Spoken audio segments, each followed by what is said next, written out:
আসসালামু আলাইকুম প্রিয় শিক্ষার্থীরা, আশা করি তোমরা সকলেই ভালো আছো। অষ্টম শ্রেণী একাডেমিক প্রোগ্রামের আজকের ক্লাসে ঈদের পরে আবারও তোমাদের সঙ্গে দেখা হয়ে গেল। তো অনেকদিন পরে আজকে আমাদের বিজ্ঞান ক্লাস। তো কারা কারা ক্লাসে আছো এবং কেমন আছো একটু কমেন্টে জানিয়ে দাও। আচ্ছা, যারা সালাম দিয়েছো সবাইকে ওয়ালাইকুম আসসালাম এবং আলহামদুলিল্লাহ আমি ভালো আছি। ওকে, ইয়ামিন, জেনিফা, অহনা, শাহানুর, মাইশা, ফাহিম, সিয়াম, আদ্রিতা, জাভিদ, সোয়াদ, রক্তিম, জান্নাত, মাইমুনা আলহামদুলিল্লাহ ভালো আছি, রাকা, মোহিত, অমৃত, সাজিদ, ফৌজিয়া, ওকে, তহা আলহামদুলিল্লাহ ভালো আছি। তোমরা কেমন আছো? তো আসলে এখানে ইন্ডিভিজুয়ালি তোমরা সবাই রেসপন্স করছো, খুবই ভালো। আর তোমরা যে ভালো আছো এটা দেখেও আমি খুব খুশি হলাম, আলহামদুলিল্লাহ। তো আমাদের ক্লাসটা হচ্ছে আজকে তো নতুন রুটিনে হচ্ছে, তোমরা সবাই জানো। এখন এতদিন আমরা ক্লাস করেছিলাম কি, একদিনে একটা ক্লাসে হচ্ছে আমরা 2টা করে লেকচার কমপ্লিট করতাম। বাট এখন আমাদের নতুন রুটিন অনুসারে আমরা একটা ক্লাসে একটা করে লেকচারই কমপ্লিট করব। তো সেই ধারাবাহিকতায় আজকে আমরা তোমাদের চতুর্থ অধ্যায় স্টার্ট করতে যাচ্ছি, যার নাম হচ্ছে উদ্ভিদের বংশবৃদ্ধি। তো এই চ্যাপ্টারের আমরা হচ্ছে ফার্স্ট লেকচার যেটা, অর্থাৎ সায়েন্সের 15 নাম্বার লেকচারটা নিয়ে পড়াশোনা করব, কথাবার্তা বলবো। তার আগে ঈদের ছুটিতে তোমাদের ঈদের আগে যে লাস্ট ক্লাস ছিল রোজার মধ্যে, তখন তোমাদেরকে একটা হোমওয়ার্ক দিয়েছিলাম, তাই না? 2টা কোশ্চেন ছিল, তোমরা অনেক কিউট কিউট করে আনসার লিখে গ্রুপে আসলে আপলোড দিয়েছো। আমি মোটামুটি সবারটাই চেক করে দিয়েছি ইনশাআল্লাহ, আলহামদুলিল্লাহ। তো এখন এখন আমরা হচ্ছে সেই হোমওয়ার্কটা নিয়ে আরেকটু সংক্ষেপে বলবো। যারা যারা আপলোড দাও নাই তারা একটু মিলিয়ে নাও, বা তোমরা ভুলে গিয়েছো কিনা একটু দেখি। এরপর আমরা রেগুলার ক্লাসের পড়াশোনাটা স্টার্ট করি, ঠিক আছে? তো আমাদের গত ক্লাসের হোমওয়ার্কটা ছিল হচ্ছে, দেখো ফার্স্টেই, শুকনো কাঠ পানিগ্রাহী ব্যাখ্যা করো, ঠিক আছে? তো এইটার আনসারটা কিরকম হবে আমি জাস্ট ফরম্যাটটা তোমাদেরকে বলে দিই। শুকনো কাঠ অর্থাৎ যে কোনো কাঠ, কাঠ কি উদ্ভিদ কোষ, তো উদ্ভিদ কোষের কোষ প্রাচীর কি সেলুলোজ নির্মিত, তার মানে শুকনো কাঠে কি আছে, সেলুলোজ আছে। আর আমরা সবাই জানি সেলুলোজ হচ্ছে কেমন পদার্থ, কলয়েডধর্মী পদার্থ। আর কলয়েডধর্মী পদার্থের একটা সাধারণ বৈশিষ্ট্য হচ্ছে এটা পানিগ্রাহী, অর্থাৎ পানিকে নিজের দিকে টেনে নেয়। তো শুকনো কাঠ কলয়েডধর্মী হওয়ার কারণে এরা কি হয়, পানিগ্রাহী হয়। তো এভাবে একটু সুন্দর করে গুছিয়ে লিখতে হবে। এরপরের প্রশ্নটা রয়েছে, উদ্ভিদের পরিবহনের পথ বলতে কি বোঝায়? আমরা সবাই জানি উদ্ভিদের দেহে পরিবহন টিস্যু রয়েছে, যাদেরকে আমরা বলি জাইলেম এবং ফ্লোয়েম। এরা একসঙ্গে একটা গুচ্ছ তৈরি করে থাকে, যাদেরকে আমরা একত্রে বলি পরিবহন কলাগুচ্ছ বা ভাস্কুলার বান্ডল। এই পরিবহন কলাগুচ্ছ অর্থাৎ ভাস্কুলার বান্ডেলের মধ্যে কি কি আছে, জাইলেম টিস্যু এবং ফ্লোয়েম টিস্যু। জাইলেম টিস্যুর কাজটা কি বলতো, মূল কর্তৃক শোষিত পানি পাতায় পৌঁছানো, অর্থাৎ ঊর্ধ্বমুখী পরিবহনের কাজটা করে দেয় কে, জাইলেম। আর পাতায় প্রস্তুতকৃত খাদ্য পাতা থেকে উদ্ভিদের দেহের বিভিন্ন অংশে পৌঁছে দেওয়ার বা পরিবহনের কাজটা করে দিচ্ছে কে, ফ্লোয়েম। অর্থাৎ ফ্লোয়েমের কাজ হচ্ছে নিম্নমুখী পরিবহন, অর্থাৎ উদ্ভিদের পরিবহনের পথ বলতে মূলত জাইলেম এবং ফ্লোয়েমকেই বোঝানো হচ্ছে, ঠিক আছে? এইভাবে একটু গুছিয়ে লিখতে হবে। ওকে, ঠিক আছে। আচ্ছা আচ্ছা, অসুবিধা নাই। আচ্ছা, ভেরি গুড। রাজিন আপলোড দিয়েছো। মুনতাহা আলহামদুলিল্লাহ ভালো আছি। আচ্ছা, সারামণি তুমি আজকে নিউ জয়েন করেছো, ওয়েলকাম উদ্ভাসন মেশে। আচ্ছা, সোয়াদ এইচডব্লিউ করো নাই, করে তুমি গ্রুপে আপলোড দিতে পারো, প্রবলেম নেই, আমরা সলভ করে দিব। শুভ নববর্ষ। আচ্ছা, অলরেডি নতুন বছর চলে আসছে। Okay fine Rajin.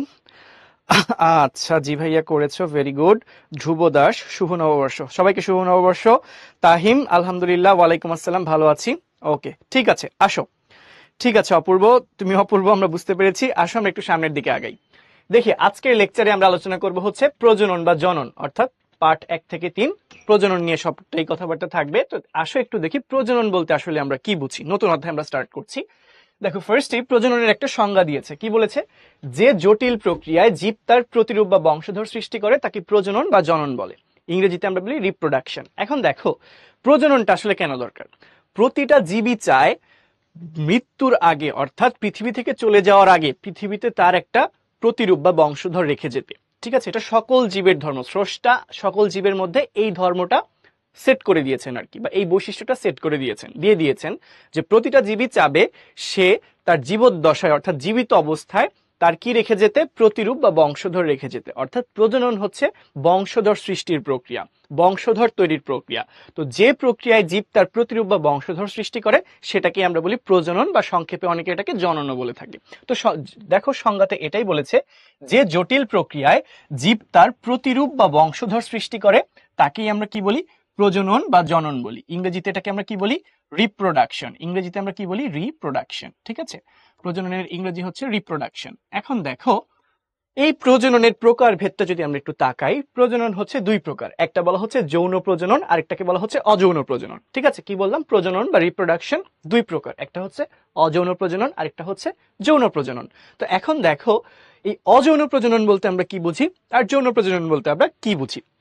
এর আগে একটু খেয়াল করো তো, জীবের বৃদ্ধি এবং বংশগতি এই অধ্যায়টি যখন আমরা পড়েছিলাম তখন তোমাদেরকে বিভিন্ন রকম কোষ বিভাজন সম্পর্কে বলেছি। তো তিন প্রকার কোষ বিভাজন প্রক্রিয়ার মধ্যে একটি ছিল হচ্ছে মিওসিস। মিওসিস কোষ বিভাজন প্রক্রিয়ায় কি উৎপন্ন হয় একটু কমেন্টে জানাও তো আমাকে।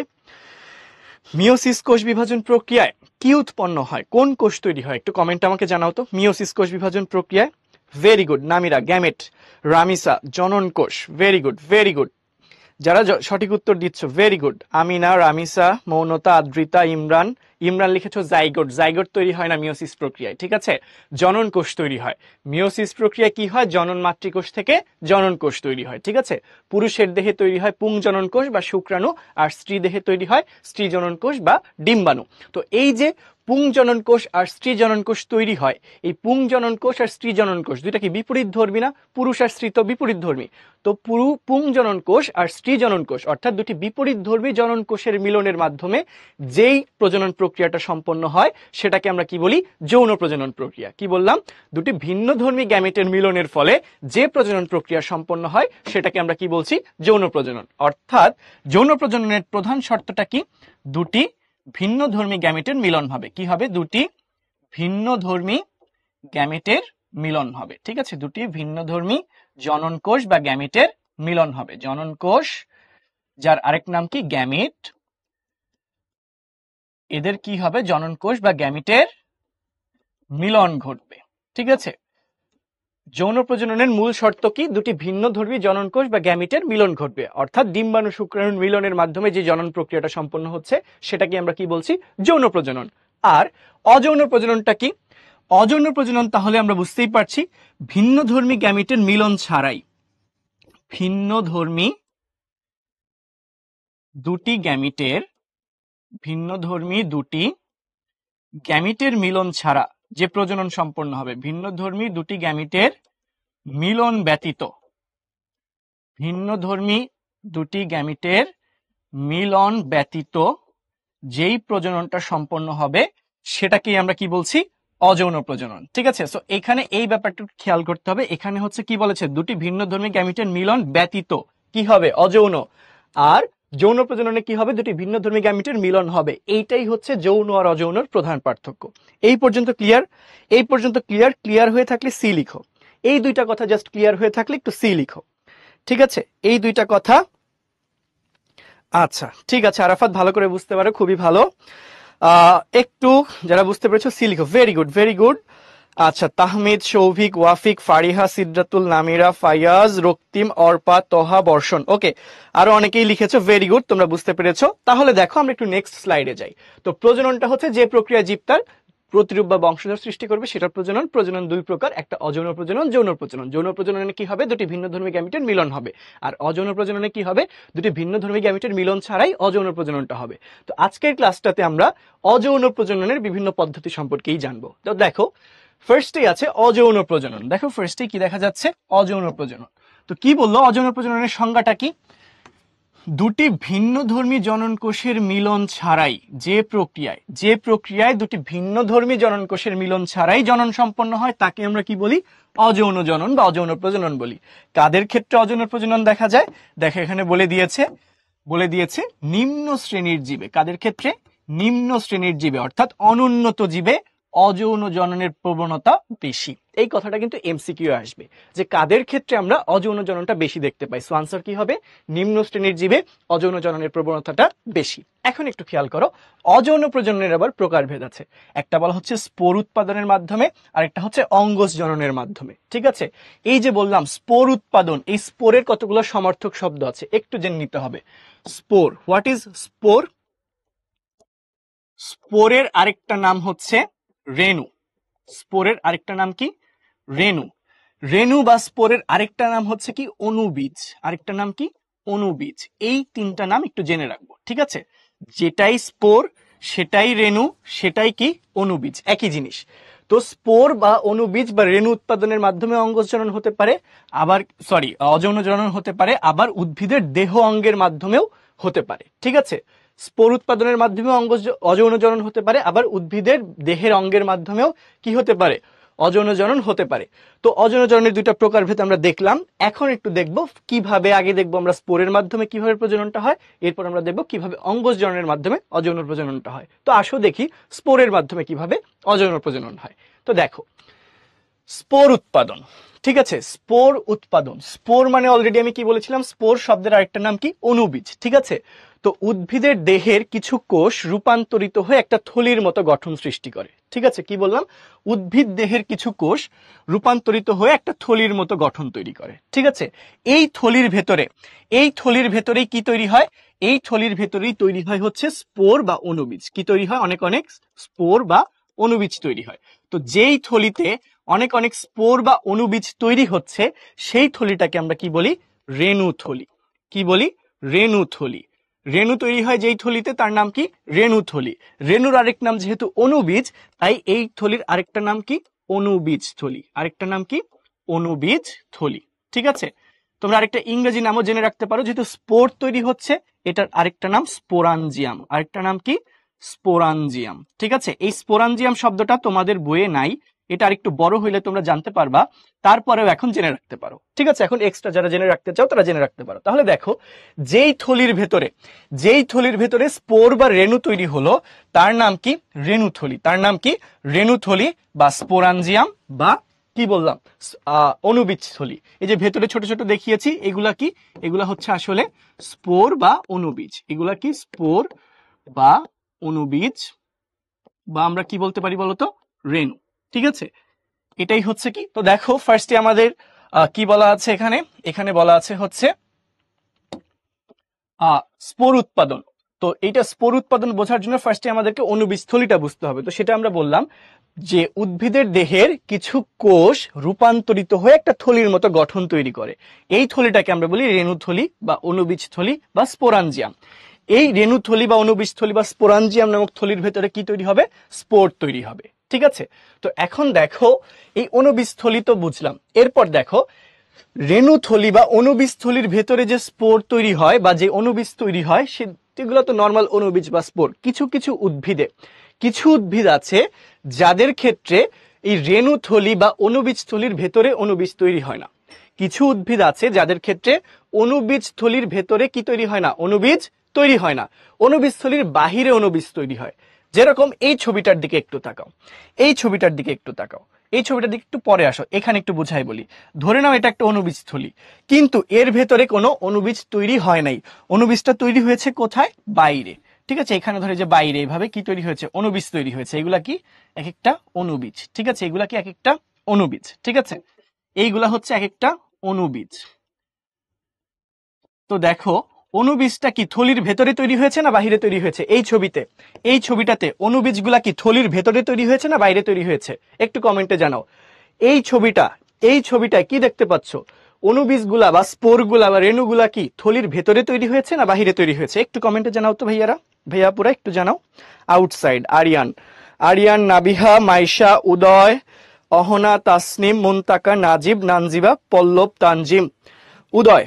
ওকে, ভেরি গুড, বাইরে তৈরি হয়েছে। তো তোমরা বুঝতে পেরেছো। তো কিছু কিছু উদ্ভিদ আছে যাদের ক্ষেত্রে অণুবীজ বা স্পোরটা রেণুথলির ভেতরে তৈরি না হয় না, বা অর্থাৎ অণুবীজ থলির ভেতরে তৈরি হয় না, বাহিরে তৈরি হয়।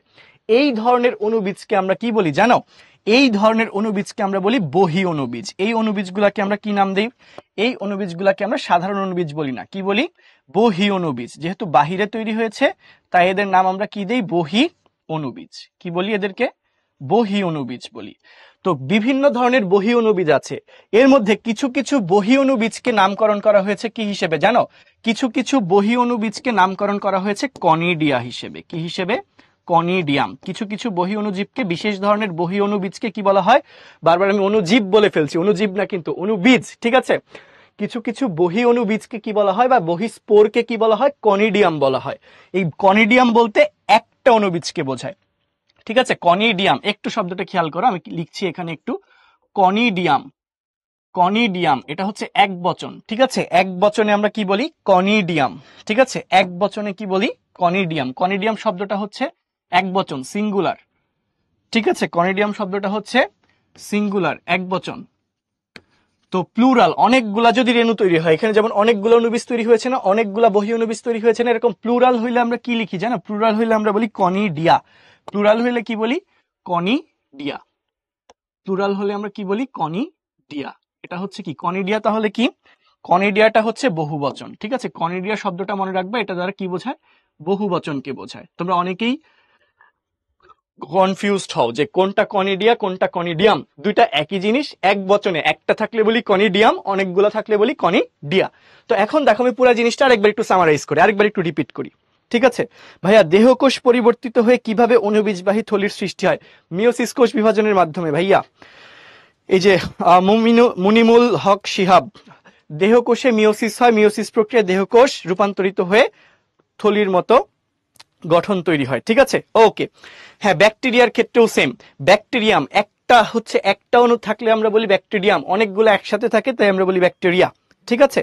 ওকে, এখন তাহলে একটু দেখো, একটু খেয়াল করো, স্প্যামিং একটু পরে, সরি কমেন্ট একটু পরে করো, এদিকে একটু খেয়াল করো, আরেকবার একটু রিপিট করি, ঠিক আছে?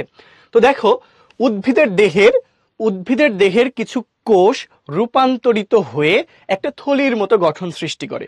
সেই থলিটাকে আমরা কি বলি? রেণুথলি বা অণুবীজ থলি বা স্পোরাঞ্জিয়াম। এই থলির ভেতরে কি তৈরি হয়?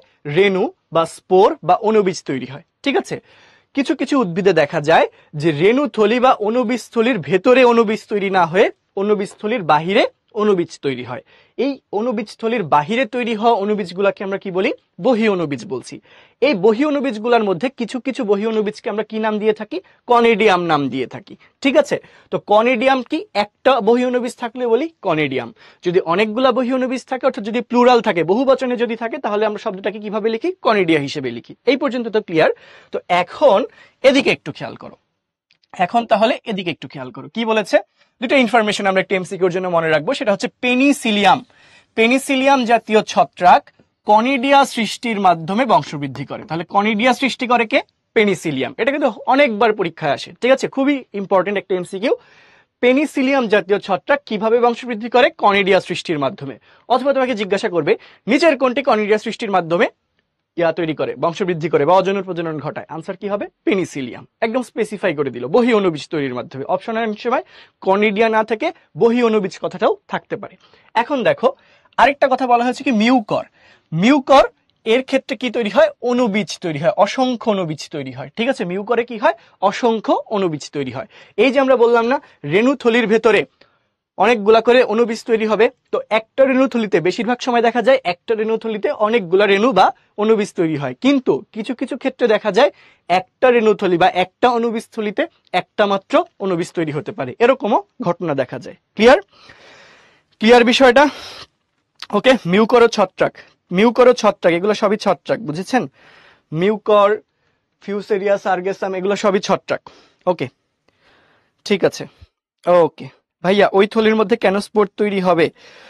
উদ্ভিদ কোষের কোন কোষগুলো স্পোর হিসেবে রূপান্তরিত হবে? ওই কোষগুলোকে কেন কনিডিয়া বলে?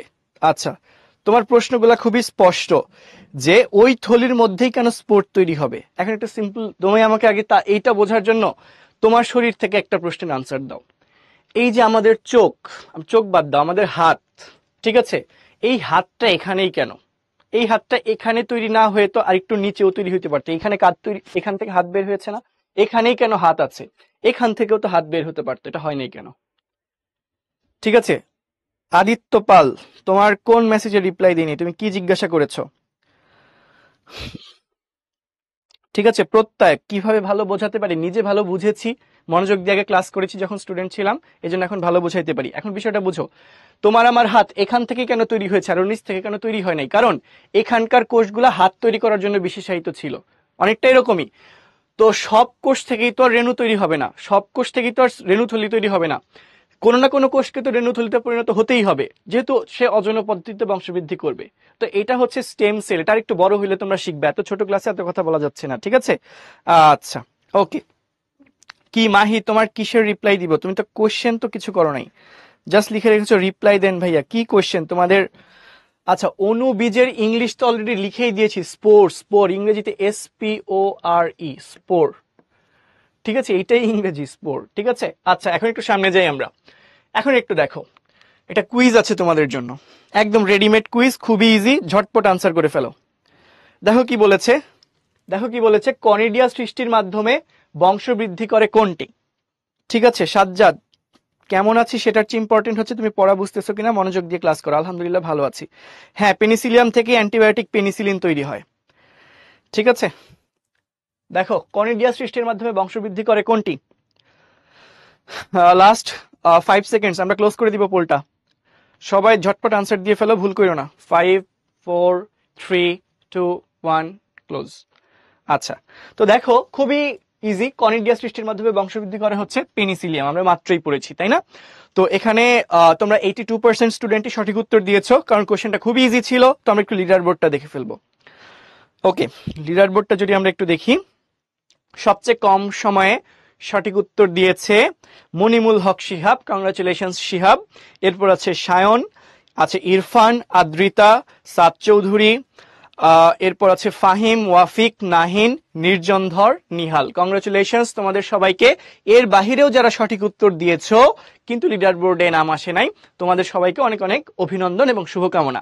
আসো আমরা একটু এরপরে খেয়াল করি, আরেকটা কুইজ আছে, এইবার একটু ভালো করে আনসার করো, এইবার যাতে 100% হয়। দেখো খুবই ইজি, কোন উদ্ভিদে অসংখ্য অণুবীজ থলির মধ্যে তৈরি হয়? কোন উদ্ভিদে অসংখ্য অণুবীজ তৈরি হয়? থলির মধ্যে অসংখ্য অণুবীজ তৈরি হয় কোন উদ্ভিদে? এটা যাতে 100% হয়, কেউ ভুল করো না, কেউ ভুল করো না, বলতে বলতেও অনেকজন ভুল করে ফেলছো। ঠিক আছে, আচ্ছা কেউ ভুল করো না, বলতে বলতেও ভুল করে ফেলছো, ভুল করো না। বাকি যারা আছো দ্রুত সঠিক উত্তরটা দেখাও। ঠিক আছে, রেণুথলি মানুষের শরীরে থাকবে কেন রে পাগলা? মানুষ তো উন্নত জীব, উন্নত জীবে তো যৌন প্রজনন হয়, মানুষের যৌন প্রজনন হয়, মানুষের কোনো অযৌন প্রজনন হয় না, বুঝেছো? এই রেণুথলি থাকা অর্থাৎ এই স্পোর তৈরি হওয়া তো অনুন্নত অর্থাৎ নিম্ন শ্রেণীর জীবের বৈশিষ্ট্য। ঠিক আছে, পেনিসিলিয়ামের সাথে কনিডিয়ার সম্পর্ক কি? পেনিসিলিয়াম নামক ছত্রাকে কনিডিয়া তৈরি হয়, সম্পর্কের কিছু নেই, ওর শরীরেই তৈরি হবে। লিডার বোর্ড আসে না, লিডার বোর্ড তো এসেছিল, লিডার বোর্ড আগেরটা পাবলিশ হয় না হইলে আরেকবার রিপাবলিশ করে দিচ্ছি, সমস্যা নেই। দেখো এইটার আর 3 সেকেন্ড সময় দিব, 3 2 1 ক্লোজ। ওকে, এটাতে তোমরা মাত্র 68% স্টুডেন্ট সঠিক উত্তর দিয়েছো, এটাতেও তোমাদের পারা উচিত ছিল। দেখো কোন উদ্ভিদে অসংখ্য অণুবীজ থলির মধ্যে তৈরি হবে? অসংখ্য অণুবীজ তৈরি করে কি? আমরা মাত্রই দেখেছিলাম মিউকর। সো কারেক্ট আনসার হবে হচ্ছে অপশন এ, মিউকর। ঠিক আছে, আমরা এখন একটু লিডার বোর্ডটা দেখব। উচ্চ শ্রেণী নিম্ন শ্রেণীর পার্থক্য কি? অনেক পার্থক্য আছে, বলছি। সবচেয়ে কম সময়ে সঠিক উত্তর দিয়ে লিডার বোর্ডের টপে আছে নির্জনধর, এরপর আছে ইয়াফেজ আহমেদ, তকি, নাহিন, রাফি, নিহাল, আসলান, আদিবা, নুসরাত। এরপর 10th পজিশনে আছে হচ্ছে শিহাব। কংগ্রেচুলেশনস তোমাদের সবাইকে, এবং এর বাহিরেও যারা সঠিক উত্তর দিয়েছো তোমাদের সবাইকেও অনেক অনেক অনেক শুভেচ্ছা এবং অভিনন্দন। আচ্ছা, কে যেন একটা প্রশ্ন করলাম, নিম্ন শ্রেণী আর উচ্চ শ্রেণীর জীবের মধ্যে পার্থক্যটা কি? দেখো এই যে আমরা কথা বলতে পারছি, চলাফেরা করতে পারছি, সোজা হয়ে দাঁড়াতে পারছি, তাই না? কিন্তু তুমি গরু, ছাগল, হাঁস, মুরগির কথা চিন্তা করো তো, ওরা কি আমাদের মতো সবকিছু করতে পারছে? আমরা এই যে পৃথিবীকে প্রায় দখল করে নিয়েছি, গরু, ছাগল, হাঁস, মুরগি কি পৃথিবীকে দখল করে নিয়েছে? নেয় নাই।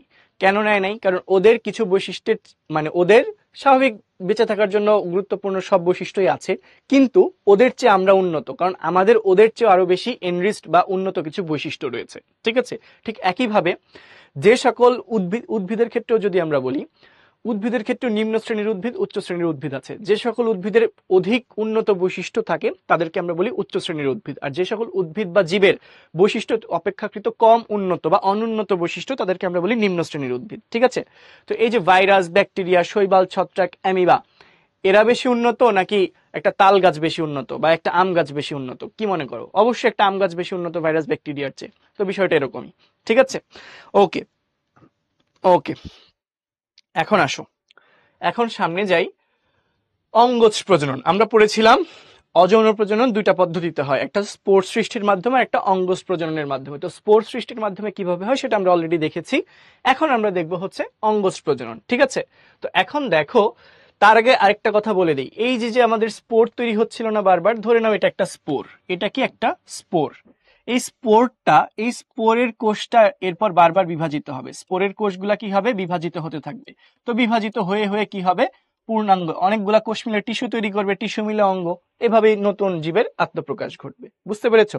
আর যদি নিম্ন শ্রেণীর হয় অঙ্গই থাকবে না, দেখা গেল এক কোষী বা বহু তোমার অল্প কিছু কোষ থাকবে। ঠিক আছে, এই হচ্ছে বিষয়। ওকে, ঠিক আছে, ক্লিয়ার বিষয়টা? ওকে ওকে, হ্যাপ্লয়েড তৈরি হবে, হ্যাঁ ম্যাক্সিমাম ক্ষেত্রে স্পোর হ্যাপ্লয়েড হয়। ঠিক আছে, স্পোর হ্যাপ্লয়েড হয়। নিম্ন শ্রেণীর প্রাণী কারা? এই মানুষের চেয়ে গরু নিম্ন শ্রেণী। সহজ করে দেওয়া হলো, গরুর চেয়ে, এই যে স্তন্যপায়ীর চেয়ে যারা মাছ, তারা আরো নিম্ন শ্রেণী। ঠিক আছে, আমি যদি একটু বোঝাই বলি, দেখো মানুষের চেয়ে দেখো পাখির চেয়ে মানুষ উন্নত, আবার সরীসৃপ যারা আছে তাদের চেয়ে পাখিরা উন্নত, আবার দেখা যায় ব্যাঙের চেয়ে আবার সরীসৃপেরা উন্নত। অর্থাৎ তাহলে অনুন্নত প্রাণী কারা? মানুষের চেয়ে অনুন্নত ব্যাঙ, মানুষের চেয়ে অনুন্নত বা মানুষের চেয়ে নিম্ন শ্রেণীর কারা? তোমার হচ্ছে ইয়েরা, তোমার হচ্ছে কি বলবো, পাখিরা, বা হচ্ছে মানুষের চেয়ে নিম্ন শ্রেণীর কারা আছে? কুমিররা আছে, টিকটিকি আছে, সাপ আছে, ব্যাঙ আছে, মাছেরা আছে, এরা সব নিম্ন শ্রেণীর, আমরা সবাই উচ্চ শ্রেণী। বুঝতে পেরেছো? ওকে, আচ্ছা, এখন আসো, হ্যাঁ তেলাপোকার চেয়ে অবশ্যই পাখি উন্নত, পাখির তুলনায় তেলাপোকা নিম্ন শ্রেণীর। বুঝতে পেরেছো? আচ্ছা, এখন আসি অঙ্গজ জনন কিভাবে হচ্ছে। অঙ্গজ জননের বিষয়টা আমরা যদি একটু দেখি, কোন ধরনের জনন কোষ সৃষ্টি করবে না। দেখো অঙ্গজ প্রজনন এটা কি অযৌন পদ্ধতি না?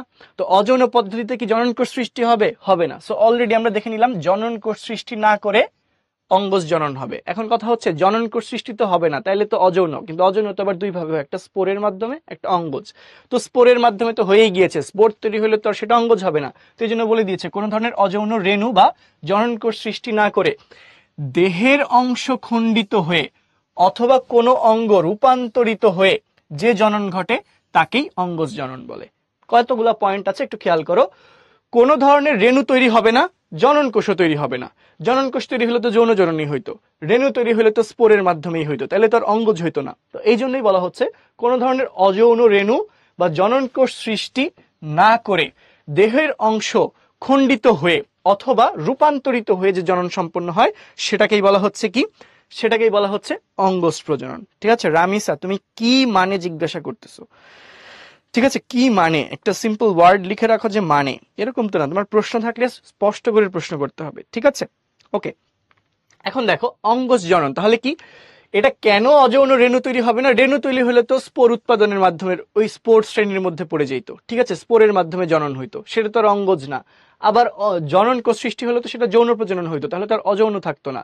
তো জনন কোষ সৃষ্টি হবে না, আবার একই সাথে রেণু বা স্পোরও সৃষ্টি হবে না। কিভাবে তাহলে প্রজননটা হবে? প্রজননটা হবে দেহের কোনো অংশ, একটা গাছের দেহের কোনো অংশ খণ্ডিত হয়ে বা আলাদা হয়ে গিয়ে নতুন গাছ হিসেবে আত্মপ্রকাশ করবে, অথবা একটা গাছের কোনো অংশ রূপান্তরিত হয়ে পরিবর্তিত হয়ে নতুন গাছ হিসেবে আত্মপ্রকাশ করবে। এই পদ্ধতিকে আমরা কি বলছি? অঙ্গজ জনন। কারণ জনন মানে কি, নিজের প্রতিরূপ বা বংশধর সৃষ্টি করা, নিজের মতো আরেকটা জীব সৃষ্টি করা। তো একটা গাছ থেকে আরেকটা গাছ তৈরি হবে। ঠিক আছে, একটা গাছ থেকে আরেকটা গাছ সৃষ্টি হচ্ছে, সেটাকে আমরা কি বলবো তাহলে? অঙ্গজ জনন বলবো। কিভাবে? অঙ্গের মাধ্যমে। ধরো একটা গাছের ডাল কেটে নিয়ে তুমি মাটিতে লাগাই দিলা, ওই ডালটাই আবার নতুন গাছ হিসেবে আত্মপ্রকাশ করলো, এইটাই কি একটা অঙ্গজ প্রজনন। বুঝতে পেরেছো? আচ্ছা, তো এখন দেখো এই অঙ্গজ প্রজনন দুই রকম হতে পারে, একটা প্রাকৃতিক অঙ্গজ প্রজনন আর একটা কৃত্রিম অঙ্গজ প্রজনন।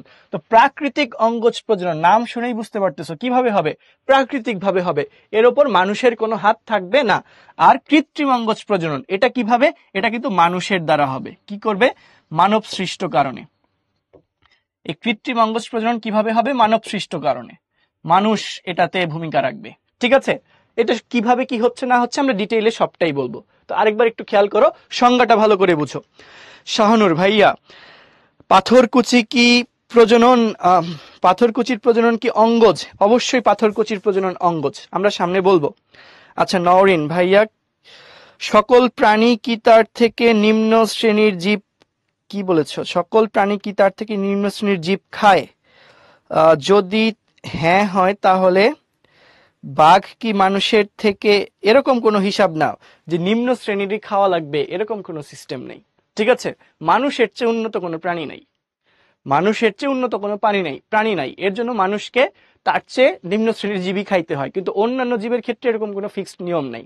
অন্যান্য জীব যাকে পায় তাকেই খায়, আমরাও যাকে পাই তাকেই খাই, ব্যাপারটা এরকমই। কিন্তু আমাদের চেয়ে তার উন্নত কেউ নাই, যদি থাকতো তাহলে তাকেও আমরা খাইতাম অথবা সে আমাদেরকে খেয়ে ফেলতো। ঠিক আছে, বিষয়টা এরকম। ওকে ওকে, মানুষ কিভাবে উন্নত শ্রেণীর? মানুষের সব রকম উন্নত বৈশিষ্ট্য আছে। ওকে আচ্ছা, এখন শোনো, এদিকে একটু বোঝার চেষ্টা করো, এদিকে যেটা বোঝাচ্ছি সেদিকে একটু খেয়াল করো। আচ্ছা একটু খেয়াল করো, কোন ধরনের অযৌন রেণু বা জননকোষ সৃষ্টি না করে দেহের অংশ খণ্ডিত হয়ে বা রূপান্তরিত হয়ে যে জননটা হবে সেটা অঙ্গজ জনন। দুই ভাবে হতে পারে, একটা প্রাকৃতিক ভাবে, অর্থাৎ মানুষের কোনো হাত থাকবে না, আপনা আপনি দেহের কোনো অংশ খণ্ডিত হয়ে নতুন একটা গাছ বা জীবের সৃষ্টি হবে, অথবা দেহের কোনো অংশ চেঞ্জ হয়ে আপনা আপনি প্রাকৃতিক ভাবে নতুন একটা গাছের বা জীবের সৃষ্টি হয়ে যাবে, সেটা হচ্ছে প্রাকৃতিক অঙ্গজ। আরেকটা হচ্ছে মানুষ বিভিন্ন তার জ্ঞান বুদ্ধি খাটিয়ে কি করবে, কোন একটা গাছের অংশ আলাদা করে নতুন একটা গাছ তৈরি করে ফেললো, সেটাকে আমরা কি বলবো, কৃত্রিম অঙ্গজ জনন। কিভাবে হয় না হয় ডিটেইলে আমরা একটু পরে পড়ছি। আসো ফার্স্টে আমরা প্রাকৃতিক অঙ্গজ জননটা একটু দেখে ফেলি। ঠিক আছে, তো দেখো কি বলেছে, প্রাকৃতিক অঙ্গজ জনন কি হচ্ছে এটাতে। ফার্স্টে দেখো বিভিন্ন ভাবে প্রাকৃতিক অঙ্গজ জনন হতে পারে। তো ব্রড হেডিংয়ে যদি আমরা বলি 4 ভাবে করা যেতে পারে। প্রাকৃতিক অঙ্গজ জনন কয় ভাবে করা যেতে পারে? 4 ভাবে করা যেতে পারে। ঠিক আছে, প্রাকৃতিক অঙ্গজ জনন 4 ভাবে করা যেতে পারে। এর মধ্যে একটু খেয়াল করো, এই যে প্রাকৃতিক অঙ্গজ জনন 4 ভাবে করা যেতে পারে, এই 4 ভাবেটা কি কি? প্রথম কথা হচ্ছে দেহের খণ্ডায়ন, প্রথমটা কি দেহের খণ্ডায়ন, দ্বিতীয় কথা হচ্ছে মূলের মাধ্যমে, তৃতীয় কথা হচ্ছে কাণ্ডের মাধ্যমে, চতুর্থ কথা হচ্ছে পাতার মাধ্যমে। অর্থাৎ 4টা ভাগে কি কি, ব্রড হেডিং, এটা কিন্তু রিটেনে আসে, আবার এমসিকিউ জিজ্ঞাসা করা হয়। তো প্রাকৃতিক অঙ্গজ জনন কিভাবে হয়? 4 ভাবে হইতে পারে। প্রথমটা বলা হচ্ছে দেহের খণ্ডকায়ন, মানে দেহের কোনো অংশ খণ্ডিত হয়ে গেলে প্রত্যেকটা খণ্ড আলাদা গাছ হিসেবে বা আলাদা জীব হিসেবে আত্মপ্রকাশ করবে। কিভাবে একটু বুঝিয়ে বলি, ধরে নাও এটা একটা জীব, ঠিক আছে, ধরে নাও এটা হচ্ছে একটা জীব, এটা ধরো এরকম বহুকোষী একটা জীব। এই জীবের দেহে বিভিন্ন, এই জীবের অংশগুলা খণ্ডিত হয়ে গেল, আলাদা আলাদা হয়ে গেল। ধরে নাও এটা একটা খণ্ড, আমি যদি নাম্বারিং করি, আমি যদি বোঝানোর জন্য নাম্বারিং করি, ধরে নাও দেহের এটা একটা খণ্ড, এটা একটা খণ্ড, এটা আরেকটা খণ্ড, এটা আরেকটা খণ্ড, 4টা খণ্ড আমি দেখাইলাম। এই প্রত্যেকটা খণ্ড যদি আলাদা হয়ে যায়, এটা একটা জীব ছিল, এই জীবের প্রতিটা খণ্ড কি হয়ে গেল, পরবর্তী ধাপে দেখা গেল প্রতিটা খণ্ড কি হয়ে গিয়েছে, আলাদা হয়ে গিয়েছে। ঠিক আছে, ধরে নাও এরকম একটা খণ্ড, এটা ধরো সেই 1 নম্বর খণ্ড, এটা ধরো আরেকটা খণ্ড, এটা ধরে নাও সেই 2 নম্বর খণ্ড, এই ধরে নাও হচ্ছে সেই 3 নম্বর খণ্ড, এই ধরে নাও সেই 4 নম্বর খণ্ড। তাহলে কি, একটা জীব ছিল, জীবের দেহের প্রতিটা খণ্ড আলাদা হয়ে গিয়েছে, অর্থাৎ দেহ খণ্ডিত হয়ে গিয়েছে। এখন প্রতিটা খণ্ডই আস্তে আস্তে স্বতন্ত্র জীব হিসেবে আত্মপ্রকাশ করবে। তাহলে একটা জীব থেকে অনেকগুলো জীব তৈরি হয়ে গেল না? হুবহু একই রকম, এটাকে আমরা বলি খণ্ডকায়ন। দেখো ভেতরে কি বলেছে, দেহের খণ্ডকায়নের মাধ্যমে কিভাবে হবে, নিম্ন শ্রেণীর উদ্ভিদে, কাদের ক্ষেত্রে, নিম্ন শ্রেণীর উদ্ভিদের ক্ষেত্রে দেহ কোনো কারণে খণ্ডিত হলে প্রতিটি খণ্ড, আই রিপিট, প্রতিটি খণ্ড একটি স্বাধীন উদ্ভিদ হিসেবে জীবনযাপন শুরু করতে পারবে। উদাহরণ কাদের ক্ষেত্রে এটা দেখা যায়, উদাহরণ হিসেবে আমরা বলতে পারি স্পাইরোগাইরা, মিউকর। কাদের ক্ষেত্রে? স্পাইরোগাইরা, মিউকর, এদের ক্ষেত্রে দেখা যায় দেহের কোনো অংশ খণ্ডিত হলে প্রতিটা খণ্ড কি হিসেবে আত্মপ্রকাশ করবে, স্বাধীন উদ্ভিদ হিসেবে আত্মপ্রকাশ করতে পারবে। কথা ক্লিয়ার? দেহের খণ্ডকায়ন আমরা বুঝেছি। এরপর বাকি 3টা কি, মূলের মাধ্যমেও নতুন উদ্ভিদের বা নতুন জীবের সৃষ্টি হতে পারে, গাছের ক্ষেত্রে কাণ্ডের মাধ্যমেও আবার কি নতুন জীবের সৃষ্টি হতে পারে, পাতার মাধ্যমে হতে পারে। কোনটা কিভাবে হয় আসো দেখে নিই। যদি আমরা মূলের মাধ্যমে চিন্তা করি, দেখো কিছু কিছু উদ্ভিদের মূল থেকে দেখা যায় নতুন উদ্ভিদের সৃষ্টি হয়। কোন কোন সেই উদ্ভিদ? হতে পারে পটলের ক্ষেত্রে, সেগুনের ক্ষেত্রে, মিষ্টি আলুতে। ঠিক আছে, এদের মূলটা কি হয়, নতুন উদ্ভিদের জন্ম দেয়। ধরে নাও এটা একটা গাছের মূল, ধরে নাও কোনোভাবে এরকম মূল, এই মূলটা আস্তে আস্তে কি হবে, বৃদ্ধিপ্রাপ্ত হয়ে একটা অংশ আলাদা হয়ে যাবে। ধরো মূল থেকে এই অংশটা আলাদা হয়ে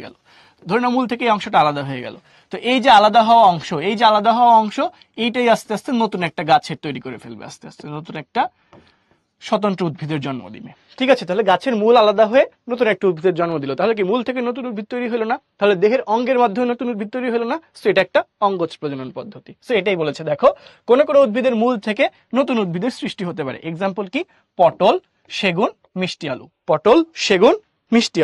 ঠিক আছে, পটল, সেগুন, মিষ্টি আলু।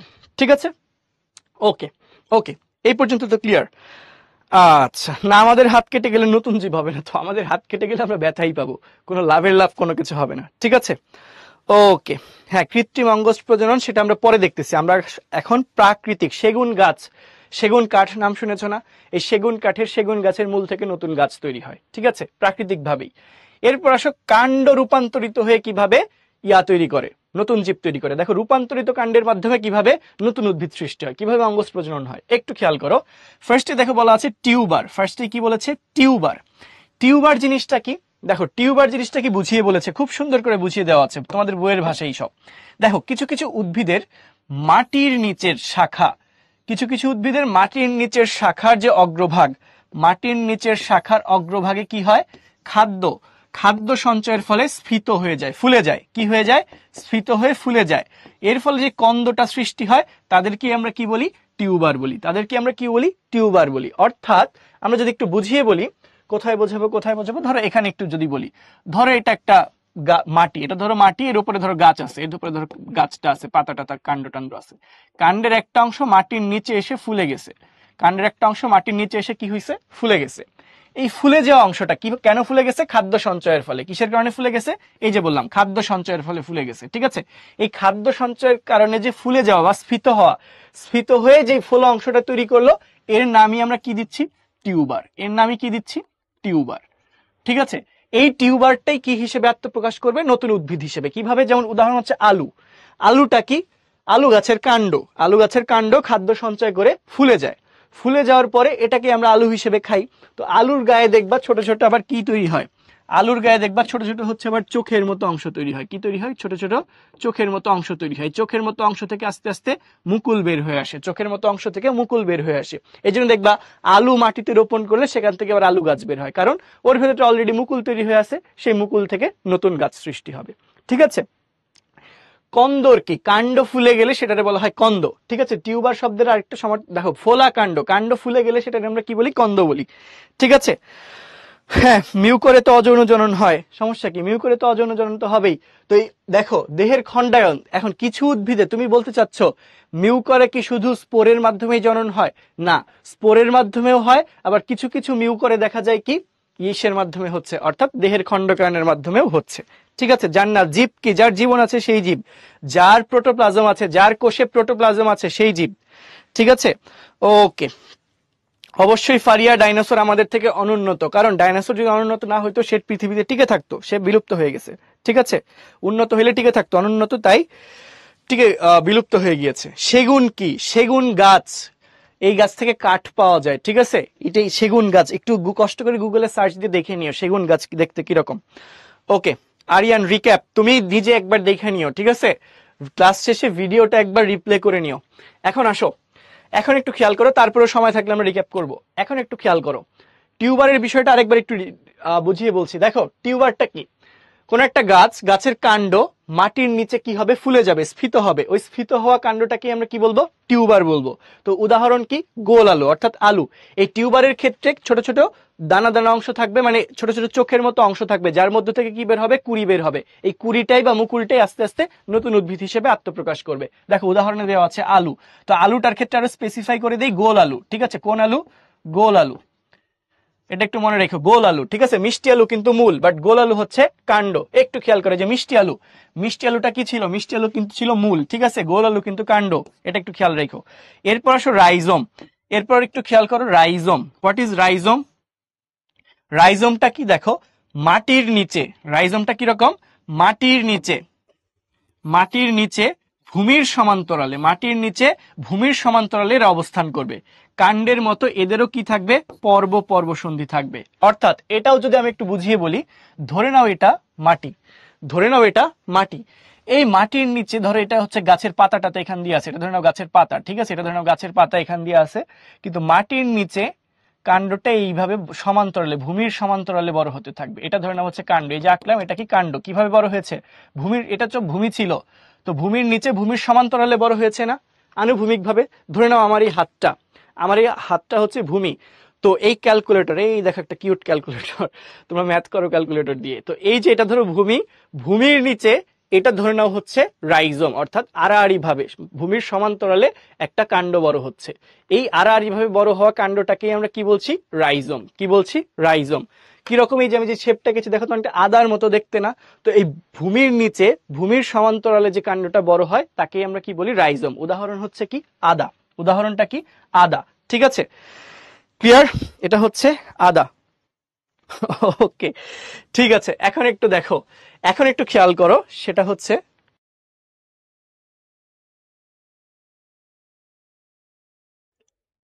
এখন খেয়াল করো, এখন একটু খেয়াল করো, সেটা হচ্ছে পাতার মাধ্যমে কিভাবে হচ্ছে। ও না, সরি, এটা তো গেল রাইজোম। তাহলে রাইজোমের ব্যাপারটা হচ্ছে আদা।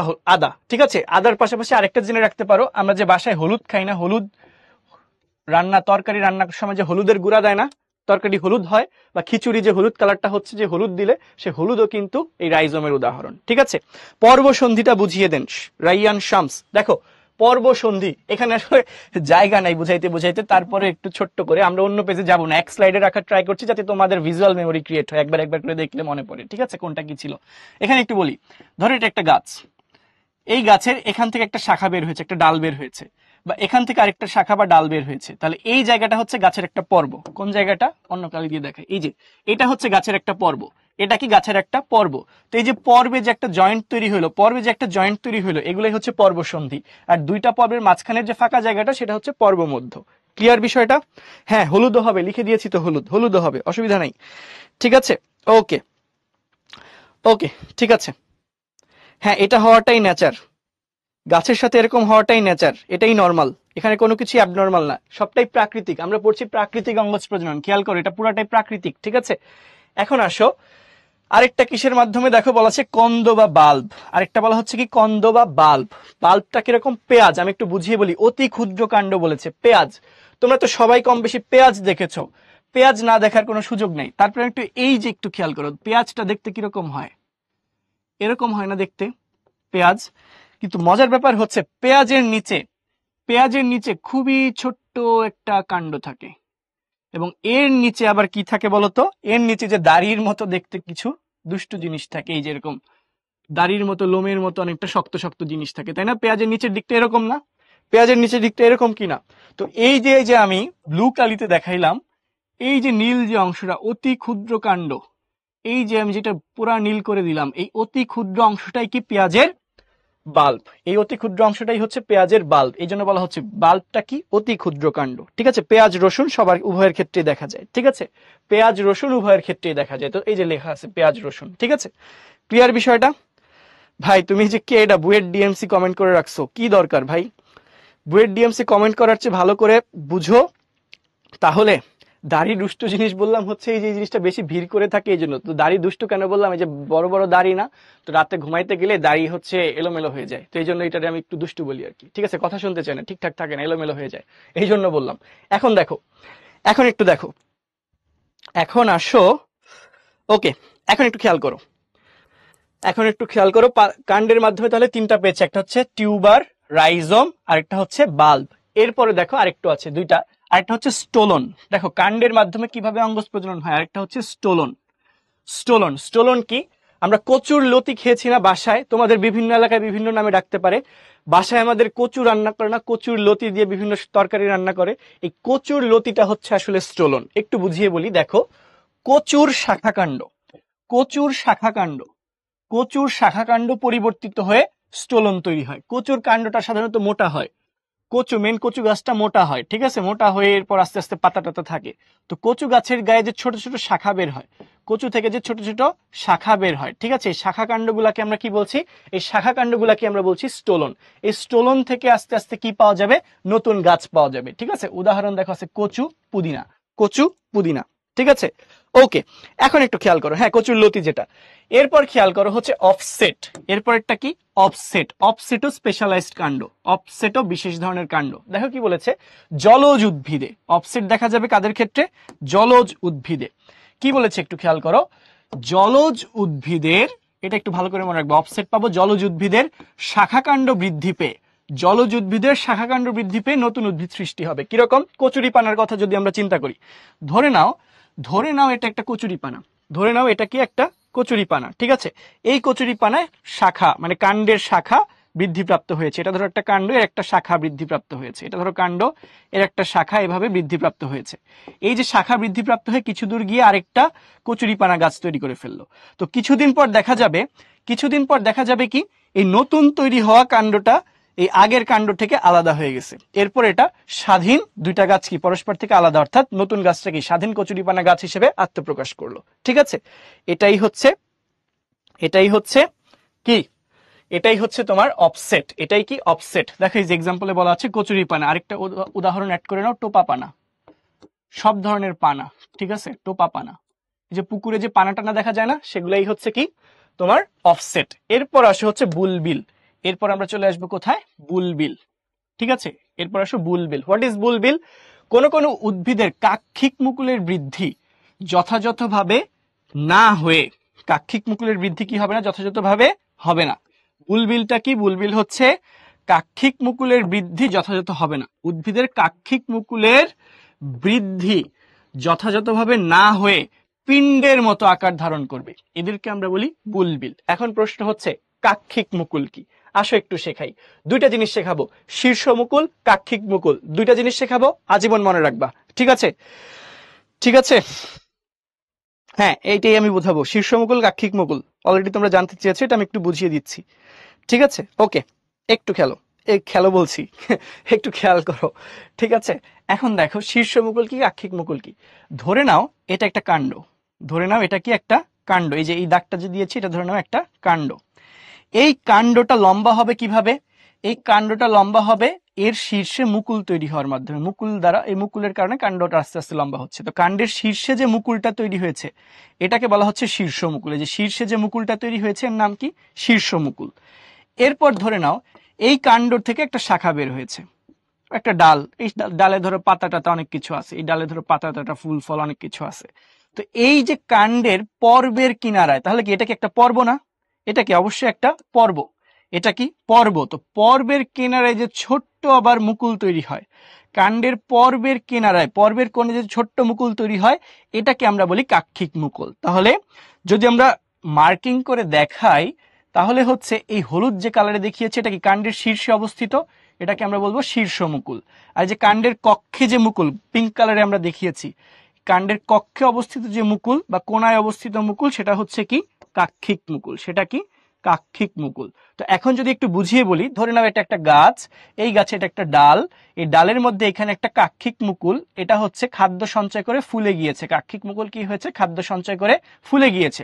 এই ফুলে যাওয়া মুকুলটাকে আমরা তখন কি বলি? এই ফুলে যাওয়া মুকুলটাকে আমরা বলি হচ্ছে বুলবিল। এই ফুলে যাওয়া মুকুলটাকে তখন আমরা কি বলি? বুলবিল বলি। কি বলি? বুলবিল।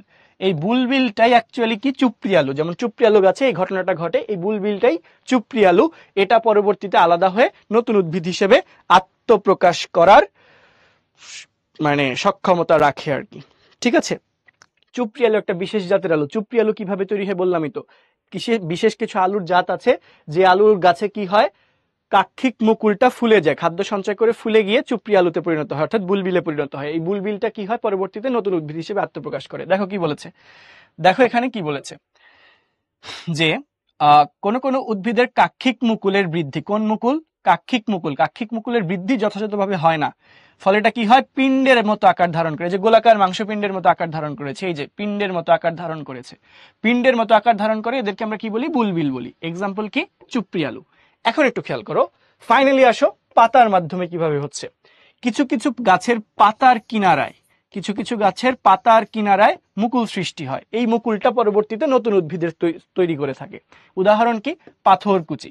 পাথরকুচি গাছের পাতার কিনারায় কি সৃষ্টি হয়? স্যার কাক্ষিক মুকুল কি? নিহাল বুঝিয়েছি তো কাক্ষিক মুকুল কি। এখন আসছে স্টোলন কি?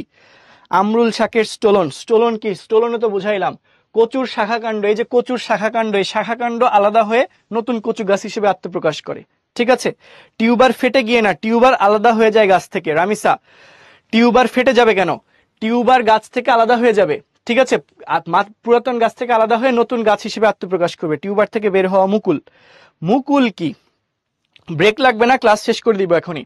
মুকুল কি? মুকুল বুঝতেছো না? দেখো, কোন একটা ধরো গাছ, ধরো এটা একটা গাছ বা এটা একটা কাণ্ড, কাণ্ড থেকে কোন একটা কিছু কোষ একত্রে যে নতুন টিস্যু তৈরি করবে সেটাকে আমরা বলি হচ্ছে ইয়াং টিস্যুকে আমরা বলছি মুকুল। কোনো একটা গাছের যে কোনো অংশ থেকে তৈরি হওয়া তরুণ টিস্যুকে আমরা কি বলছি? মুকুল। কন্দ কি? কাণ্ড ফুলে গেলে সেটাকে আমরা বলি কন্দ।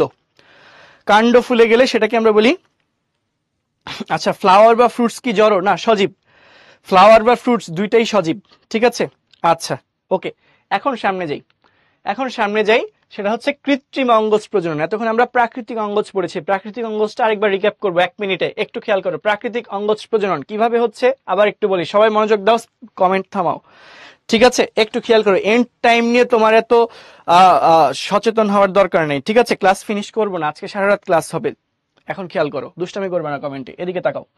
দেখো, প্রাকৃতিক অঙ্গজ প্রজনন বিভিন্ন ভাবে হতে পারে। মেইনলি হতে পারে দেহের খণ্ডকায়নের মাধ্যমে, ঠিক আছে। কি প্রথমে কি বললাম? দেহের খণ্ডকায়ন, মূলের মাধ্যমে, রূপান্তরিত কাণ্ডের মাধ্যমে, পাতার মাধ্যমে। খণ্ডকায়ন কিভাবে? কোনো একটা জীবের দেহের বিভিন্ন অংশ কোনো কারণে খণ্ডিত হয়ে গেলে প্রতিটা খণ্ড স্বতন্ত্র জীব হিসেবে আত্মপ্রকাশ করবে। এরপর চলে আসা হচ্ছে মূল। কিছু কিছু উদ্ভিদের মূল থেকে নতুন গাছের তৈরি হবে, এক্সাম্পল দেওয়া আছে। এরপর দেখা যাচ্ছে রূপান্তরিত কাণ্ড, কি কি ছিল? টিউবার, রাইজম, কন্দ মানে বাল্ব, এরপর হচ্ছে স্টোলন, অফসেট, বুলবিল, ঠিক আছে। তো ফার্স্টে যদি বলি টিউবার, কিছু কিছু গাছের কাণ্ডের ভূনিম্নস্থ মানে ভূমির নিচের অংশ খাদ্য সঞ্চয় করে ফুলে যাবে, স্ফীত হবে। এই ফুলে যে অংশগুলোকে আমরা বলি টিউবার। এই টিউবার থেকে নতুন মুকুল তৈরি হবে এবং মুকুলগুলা থেকে নতুন গাছ তৈরি হবে, ঠিক আছে। এরপর আসা হচ্ছে রাইজম। কিছু কিছু গাছের ক্ষেত্রে দেখা যায় কাণ্ডটা মাটির নিচে থাকে এবং মাটির নিচে আড়াআড়ি ভাবে বড় হয়, ঠিক আছে। এদেরকে আমরা বলি হচ্ছে রাইজম। এই রাইজম থেকে পরবর্তীতে নতুন উদ্ভিদের সৃষ্টি হয়। এরপর চলে আসা হচ্ছে তোমার কি? এরপর আসা হচ্ছে তোমার কন্দ বা বাল্ব। বাল্বটাকে পেঁয়াজ রসুনের ক্ষেত্রে দেখা যায় অনেক ছোট যে সংক্ষিপ্ত কাণ্ড থাকে তাদেরকে আমরা বলি কি? বাল্ব। এরপর চলে আসে স্টোলন, কচুর শাখাকাণ্ড। কচু গাছে দেখা যায় কাণ্ড থেকে যে শাখাগুলা বের হয়, এই শাখাকাণ্ড পরবর্তীতে নতুন কচু উদ্ভিদ হিসেবে আত্মপ্রকাশ করে। জলজ উদ্ভিদ যেমন কচুরিপানা, এদের যে শাখা, সেই কাণ্ডের শাখা থেকে নতুন কচুরিপানা গাছের তৈরি হয়। একসময় পুরান গাছ থেকে নতুন গাছটা আলাদা হয়ে যায়। এরপর চলে আসো বুলবিল। বুলবিলটা কি? কোনো কোনো উদ্ভিদের কাক্ষিক মুকুল, এটার বৃদ্ধি স্বাভাবিকভাবে না হয়ে অস্বাভাবিক হয়, অর্থাৎ ফুলে গোল হয়ে যায়। এই গোল হওয়া অংশটাকে আমরা কি বলছি? বুলবিল বলছি। উদাহরণ কি? চুপড়ি আলু, ঠিক আছে। এরপর আসা হচ্ছে পাতার মাধ্যমে কিভাবে হয়। কোনো কোনো পাতা, এক্সাম্পল হিসেবে দেওয়া আছে পাথরকুচি গাছের পাতা।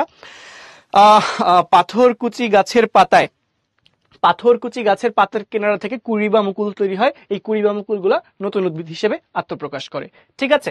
এখন এইগুলা ছিল আমাদের প্রাকৃতিক অঙ্গজ প্রজনন। এখন আমরা দেখব কৃত্রিম অঙ্গজ প্রজনন কিভাবে করি। দেখো, কৃত্রিম অঙ্গজ প্রজনন আমরা দুই ভাবে করে থাকি। কয় ভাবে? দুই ভাবে। একটা বলা হলো কলম বা গ্রাফটিং, আরেকটা হচ্ছে শাখা কলম বা কাটিং। কলম কি আর শাখা কলম কি? আসো একটু বুঝিয়ে বলি। কলম কি, শাখা কলম কি? ধরে নাও এটা একটা গাছ। ঠিক আছে, ধরে নাও এটা একটা গাছ। এই গাছের এই যে শাখাটা, এই শাখাটার মাথায় ধরে নাও হচ্ছে পাতা টাতা আছে আর কি, এটা একটা ডাল গাছের, ঠিক আছে। তো আমি কি করলাম, আমার খুব পছন্দ হইলো যে ধরো এটা একটা আম গাছ, ঠিক আছে। ধরো, আচ্ছা, এই যে বাণী অস্থির হয়ে গিয়েছে, আচ্ছা আমিনা বাণী অস্থির হয়ে গিয়েছে যে ক্লাস কেন শেষ হয় নাই। আচ্ছা, ইনান লিখেছে এই যে অনেক কিছুই তোমাদের অভিযোগ, ক্লাস শেষ হচ্ছে না কেন, এই সেই।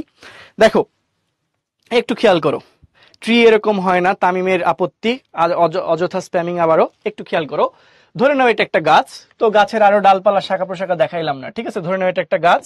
তো এই গাছের ধরে নাও এটা একটা আম গাছ, ঠিক আছে। ধরে নাও এটা একটা আম গাছ। ধরে নাও এই যে পিঙ্ক কালারের আম হয় এই গাছে, ঠিক আছে। কি হয়? পিঙ্ক কালারের আম হয় এই গাছে। ধরে নাও পিঙ্ক কালারের কি হয়? আম হয়। তো আমার এই গাছের এই পিঙ্ক আম খেয়ে খুব ভালো লাগছে, খুবই টেস্ট মনে হয়েছে। তো আমার মনে হইলো যে আমিও আমার বাসায় এরকম একটা পিঙ্ক কালারের আম গাছ করতে চাই, মানে বানাইতে চাই, লাগাইতে চাই। তো আমি কি করব, আমি সিদ্ধান্ত নিলাম যে এই গাছটা আমি কৃত্রিম অঙ্গজ জননের মাধ্যমে হুবহু সেম গাছ আমার বাসায় লাগাবো। এই উদ্দেশ্যে আমি কি করেছি, প্রথমে এই গাছের বাকল তুলে নিয়েছি। কি করেছি? একটা জায়গায় বাকল তুলে নিয়েছি, ঠিক আছে। বাকল তুলে নেওয়ার পরে ধরো এই জায়গা থেকে আমরা কি করলাম, প্রথমে গাছের বাকলটা তুলে নিলাম, ঠিক আছে। কি করলাম? গাছের কাণ্ডের যে বাকল তুলে নিলাম, বাকল তুলে নিয়েছি, ঠিক আছে। বাকল তুলে নিয়ে এরপর কি করেছি, এই যে বাকল তুলে নেওয়া যে অংশ, সেই অংশে আমি কি যুক্ত করেছি জানো? সেই অংশে নির্মম ভাবে আমি কাটা ঘায়ে নুনের ছিটা দিয়েছি। কি করেছি?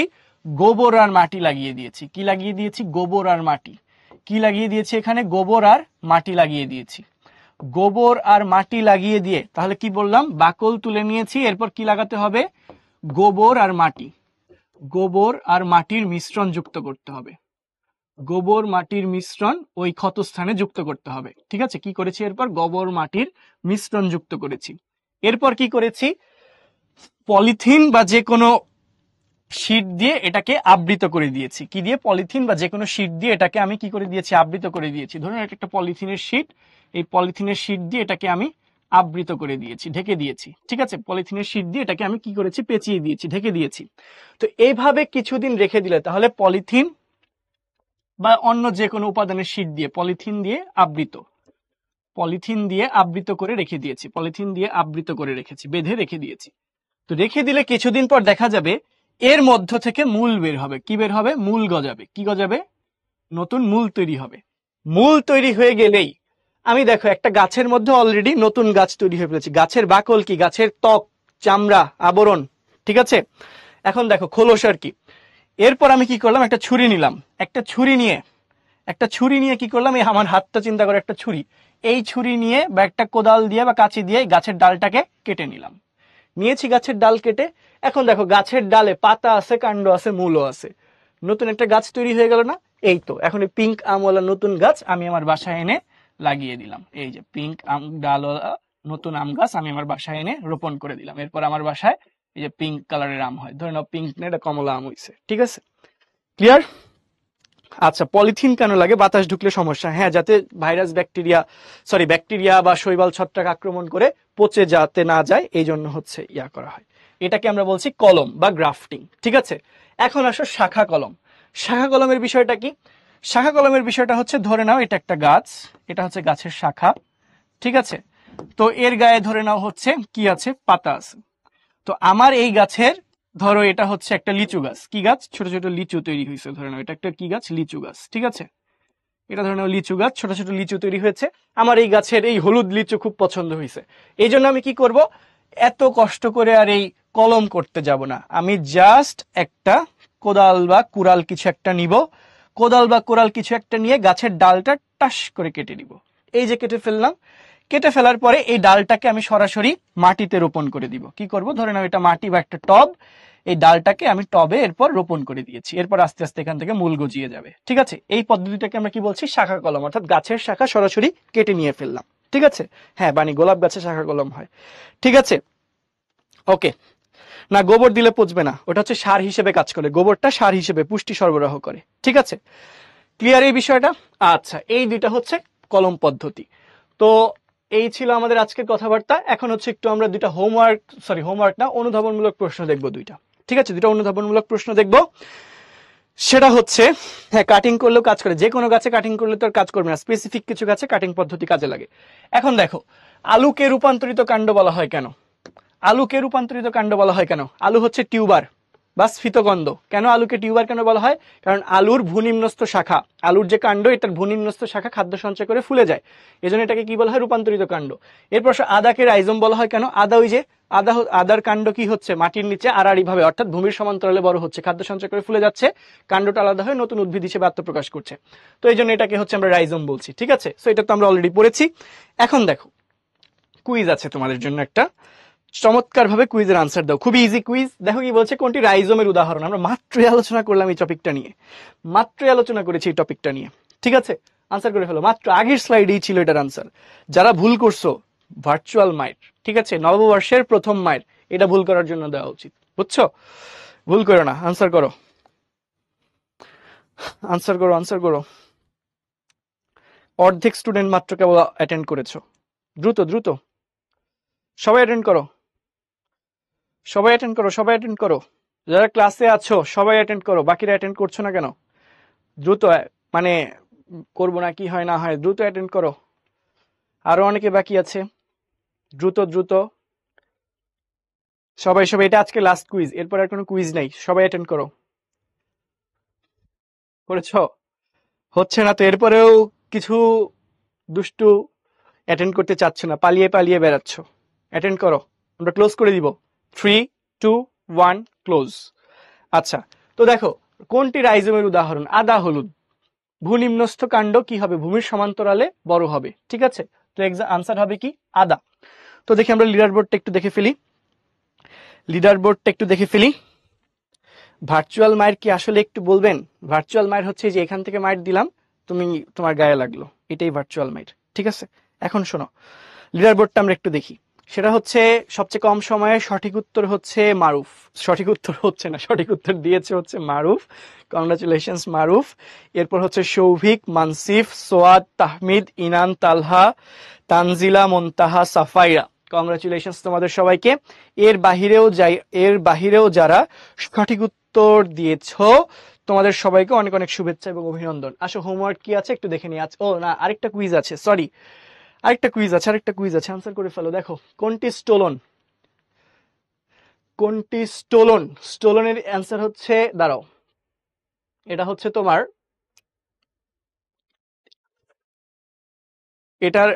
এটা আনসার করে ফেলো, ক্লাস এখনই শেষ হবে। কোনটি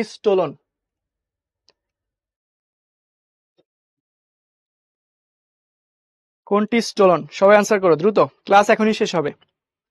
কোনটি স্টোলন? আনসার করো, কমেন্টে নয়। ঠিক আছে, কি ক্লিয়ার করে বলবো? প্রশ্ন করেছো কে যেন? কি ক্লিয়ার করতে চাই, কি টেস্ট করতে চাই বুঝি নাই, কমেন্ট হারিয়ে গিয়েছে, আর খুঁজে পেলাম না। Last 5 seconds. ঠিক আছে, কমেন্টে না, পোলে আনসার করো, পোলে। Last 5 seconds, 5, 4, 3, 2, 1, close. পিঙ্ক কাম কুরিয়ার করে পাঠাবো? আচ্ছা ঠিক আছে, পিঙ্ক কাম যদি গাছে ফলে পাঠাবো কুরিয়ার করে। ওকে, আমরা পোলটা ক্লোজ করে দিয়েছি। দেখো, স্টোলনটা কি ছিল বলতো? দেখো, স্টোলনটা কি ছিল একটু, এই দেখো, স্টোলনটা কি ছিল? কচুর শাখাকাণ্ড কি হবে? পরিবর্তিত হয়ে স্টোলনে পরিণত হবে। এক্সাম্পল ছিল কচু, পুদিনা। তো অপশনে কচু ছিল না, ছিল হচ্ছে পুদিনা। তো আনসারটা কি হবে বুঝতেই পারছো, আনসারটা হবে হচ্ছে পুদিনা। ঠিক আছে, কোনটি স্টোলন? আনসার কি হবে? পুদিনা। ঠিক আছে, তো সঠিক উত্তর ডি। আমরা লিডার বোর্ডটা দেখে ফেলবো। সবচেয়ে কম সময় সঠিক উত্তর দিয়ে টপে রয়েছে ওয়াফিক। কংগ্রাচুলেশনস ওয়াফিক। এরপর আছে নিহাল, ত্বকি, সাদ, মুনিমুল, তারপর হচ্ছে সায়ন, এরপর আছে হচ্ছে ফাহিম, রায়ান, আয়ান, এরপর হচ্ছে ইসরাত জাহান, জুয়ানা। কংগ্রেচুলেশনস তোমাদের সবাইকে। এর বাহিরেও যারা সঠিক উত্তর দিয়েছো তোমাদের সবাইকেও অনেক অনেক অনেক অভিনন্দন। আসো, হোমওয়ার্কটা একটু দেখে নেই। সবাই সুন্দর করে হোমওয়ার্ক করে গ্রুপে আপলোড দিবা, এটা মাস্ট। ঠিক আছে, কেউ মিস করো না। একটু দেখি কি বলেছে। কৃষি উদ্যানে বেড়াতে গিয়ে রিনি এক জায়গায় দেখলো একটি ফসলের গায়ে 20 থেকে নতুন উদ্ভিদ গজায়। একটু সামনে গিয়ে সে দেখলো আরো একটি উদ্ভিদ যা আঁশের মতো অসবুজ পাতার কক্ষে জন্মানো 20 থেকে সৃষ্টি হয়। তার বাড়িতে বিশেষ প্রক্রিয়া একটি উদ্ভিদ রোপণ করা হয়, মাতৃ উদ্ভিদের সাথে কচি ও সতেজ শাখা থেকে সৃষ্টি। উল্লেখিত রিনির বাড়ির উদ্ভিদটির জনন প্রক্রিয়া বর্ণনা করো। রিনির বাড়ির উদ্ভিদ 20 থেকে হচ্ছে নতুন উদ্ভিদ সৃষ্টি হয়। আচ্ছা, কোনটা? আমি হিন্ট দিব না, আমি আজকে হিন্ট দিব না, তোমাদের ক্লাসে বিস্তারিত পড়িয়েছি, তোমরা বুঝে আনসার করবা। এরপর, রিনির দেখা কৃষি উদ্যানে ফসল দুটির প্রজনন প্রক্রিয়া কি একই? বুঝতেই পারতেছো, অবশ্যই একই না, আলাদা। তো কোনটা কি, কেন আলাদা? খুব সুন্দর করে গুছিয়ে আনসার করবে। ঠিক আছে, এটা খুব সুন্দর করে গুছিয়ে অবশ্যই আপলোড দিবে। ঠিক আছে, ওকে। এখন তাহলে আজকের ক্লাস এ পর্যন্তই। সম্পূর্ণ ক্লাসে থেকে সুন্দর করে কোঅপারেট করার জন্য তোমাদের সবাইকে অনেক অনেক অনেক ধন্যবাদ। বাংলাতে ধন্যবাদ নাও। ঠিক আছে, ওকে, ঠিক আছে, ওকে, ভালো থাকো সবাই, আল্লাহ হাফিজ।